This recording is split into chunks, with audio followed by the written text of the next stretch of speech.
yang lemah tak memiliki pembela. Siapa yang akan berdiri untuk mereka ketika kebenaran dibungkam? Siapa yang akan mengangkat suara? Tidak semua keberanian lahir di medan perang. Kadang keberanian adalah berdiri di sisi orang yang dizalimi. Dan hari itu Muhammad memilih untuk berdiri. Makkah adalah kota perdagangan. Kafilah datang dari berbagai negeri, membawa barang dan harapan untuk mencari rezeki yang halal. Namun tidak semua orang berlaku adil, dan tidak semua kekuatan digunakan dengan benar. Suatu hari seorang pedagang asing haknya dirampas tanpa alasan. Ia meminta keadilan, namun tak ada yang mendengarkan. Karena ia bukan orang Quraisy, karena ia tak punya pelindung. Ketika kekuasaan membungkam suara, ketika yang kuat menindas yang lemah, masih adakah hati yang peduli? Masih adakah jiwa yang berani? Kebenaran harus dibela, meski dunia memilih diam. Keadilan harus ditegakkan, meski jalan terasa berat. Dan Muhammad mudah berdiri, bukan karena kepentingan pribadi, namun karena hati yang jujur, tak sanggup melihat kezaliman. Kabar itu menyebar di Makkah, mengusik hati orang-orang yang mulia. Mereka berkumpul di satu rumah, mencari jalan untuk menegakkan keadilan. Di rumah Abdullah bin Judan lahirlah sebuah perjanjian bahwa siapapun yang dizalimi akan dibela tanpa memandang asalnya.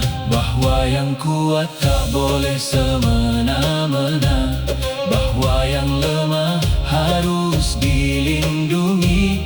Dan di antara mereka yang hadir ada seorang pemuda bernama Muhammad.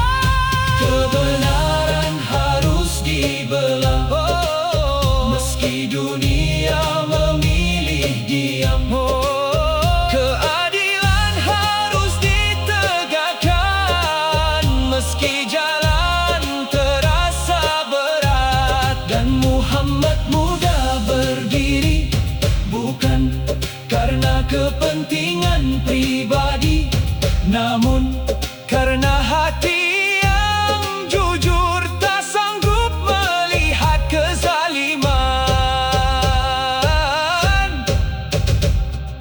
Belum ada wahyu yang turun, belum ada risalah yang dibawa, namun akhlaknya telah berbicara.